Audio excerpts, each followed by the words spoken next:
Assalamualaikum warahmatullahi wabarakatuh. Mahasiswa Universitas Terbuka, untuk mata kuliah kali ini tentang pemantapan kemampuan profesional PKP dan kode mata kuliah PAUD 501. Saya sebagai tutor yaitu Bu Ren MPD akan menjelaskan sesi pertama ini, materi sesi pertama. Pertama, bahwa PKP ini adalah mata kuliah kompetensi menemukan kelemahan atau permasalahan dalam kegiatan pengembangan yang dilakukan melalui refleksi, kemudian menganalisis masalah untuk menemukan akar penyebab masalah, menemukan alternatif solusi untuk memperbaiki kelemahan, dan atau meningkatkan kualitas kegiatan pengembangan berdasarkan PTK. Kemudian membuat rencana perbaikan kegiatan pengembangan, melaksanakan perbaikan kegiatan pengembangan berdasarkan rencana yang telah dibuatnya, bertanggung jawabkan keputusan atau tindak perbaikan kegiatan, mengembangkan pengembangan yang dilakukan secara ilmiah yang dapat disampaikan secara lisan atau tulisan. Nah, prosedur bimbingan dan pelaksanaan tugas PKP adalah ini ada sesi 1, 2, 3, 4, 5, 6, 7, 8. Jadi bimbingan dan pelaksanaan tugas PKP ini untuk tutor ada 8 sesi untuk menjelaskan kepada mahasiswa. Sesi pertama tentang orientasi hubungan antara PKM, PK dan PKP, kemudian penjelasan tugas dan teori refleksi untuk menemukan masalah. Antara sesi pertama dengan sesi kedua, ini tugas mahasiswa adalah latihan membuat refleksi, ya.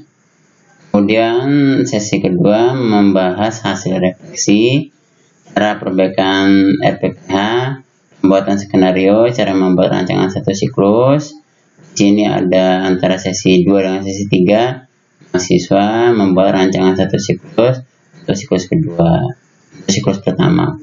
Kemudian di sesi ketiga, tutor mereview dan menilai rancangan satu siklus, ya, siapan pelaksanaan RPPH dan perbaikan. Kemudian mahasiswa melaksanakan siklus 1, buat rancangan satu siklus untuk siklus kedua. Dan melaksanakan siklus 1 yaitu membuat RPPH 1 sampai RPPH 5. Kemudian dilaksanakan RPPH-nya. Kemudian setelah dilaksanakan setiap RPPH pasti ada refleksi, ya. Nilai RPPH dan pelaksanaannya dinilai dengan APKG, PKP 1 dan APKG, PKP 2. Kemudian pada sesi keempat, tutor mereview hasil siklus 1, mereview dan nilai rancangan satu siklus yaitu siklus kedua. Antara sesi 4 dan sesi 5, mahasiswa melaksanakan siklus 2. Di sesi 5, mereview hasil siklus 2, jelaskan cara membuat laporan PKP. Dan di sesi ke-6, antara sesi 5 dan sesi 6, mahasiswa membuat draft laporan. Sesi ke-6, tutor memeriksa draft laporan, menugaskan 5 orang mahasiswa menyiapkan simulasi perbaikan pembelajaran. Kemudian mahasiswa mereview laporan PKP, menyiapkan simulasi perbaikan.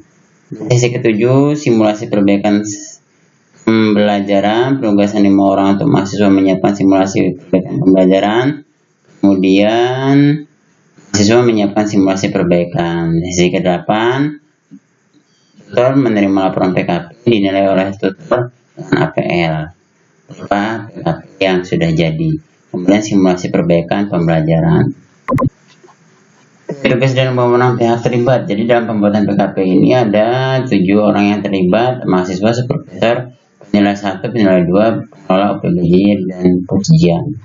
Mahasiswa tugasnya mengikuti tutorial, mengerjakan tugas, ya, di dalam dan di luar kelas tutorial. Sedangkan supervisor menjelaskan dan memberikan contoh tugas mahasiswa, menilai tugas mahasiswa, rancangan satu siklus, memeriksa tugas mahasiswa, backup dan menyerahkan nilai mahasiswa ke UPBJJ. Kemudian penilai 1 itu ya adalah teman sejawat, adalah RPPH yang dibuat oleh mahasiswa dan pelaksanaannya dengan menggunakan APKG PKP 1 dan APKG PKP 2. Nilai 2 kepala sekolah, boleh juga pengawas ataupun dosen. Nilai RPPH yang dibuat oleh mahasiswa dan pelaksanaannya dengan menggunakan APKG PKP 1 dan APKG PKP 2. Sedangkan pengelola memfasilitasi dan menghubungi tutor untuk mengajar mahasiswa. PJJ menyediakan platform kelas web, menerima validasi dan menyerahkan rekapitulasi nilai ke pengujian. Kemudian pusujian adalah tugasnya mengelola nilai mahasiswa dan mengirim DNU ke PJJ. Catatan bagi yang berwarna kuning tidak terlibat dalam PKP 2022.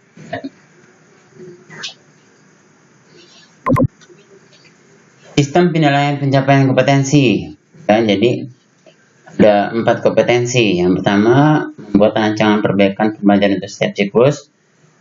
Tunjuk kerjanya membuat rancangan satu siklus, instrumennya rambu-rambu rancangan satu siklus.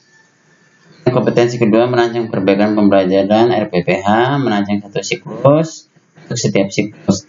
Penilaian berupa APKG 1 PKP.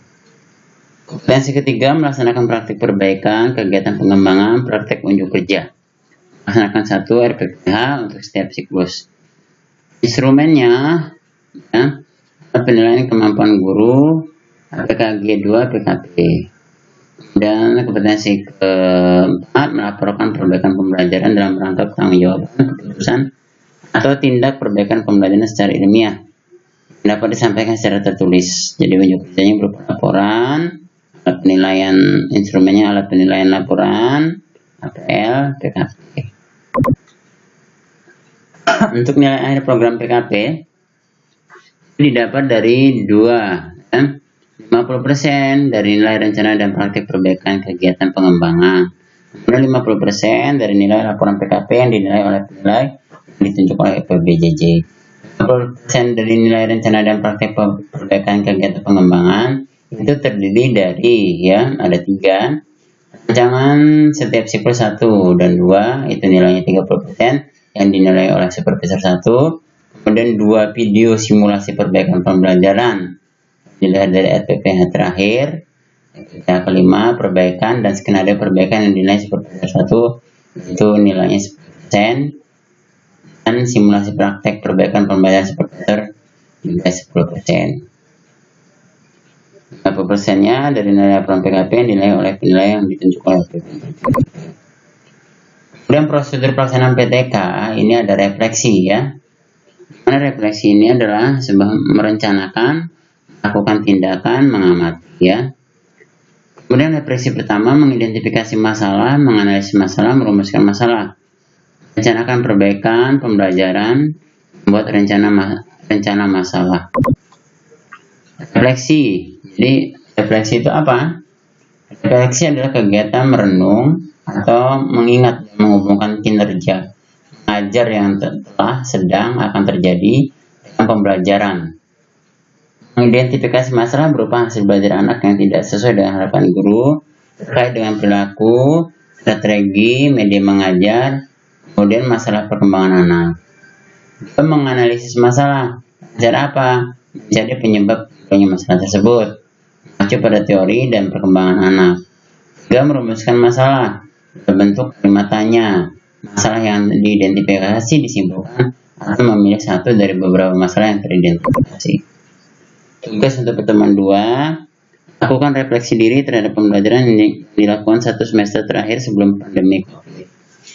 Kemudian identifikasi masalah yang dihadapi selama masa tersebut. 3, cari penyebab dari tiap masalah tersebut. 4, simpulkan masalah yang teridentifikasi atau pilih satu masalah. 5, buat rumusan masalah berdasarkan tugas nomor 4. Format refleksi disampaikan melalui WA Group ya.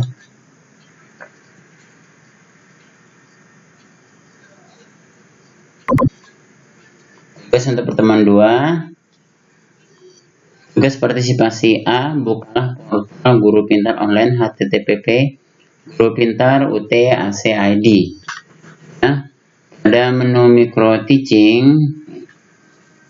Dan B, saksikan kasus yang terdapat pada salah satu program video.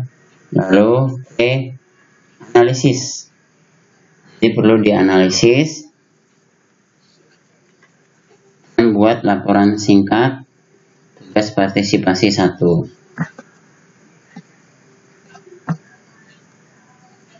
Dan D, ya, masuk forum diskusi, beri tanggapan lalu lampirkan screenshot tanggapan dalam laporan singkat tugas partisipasi 2.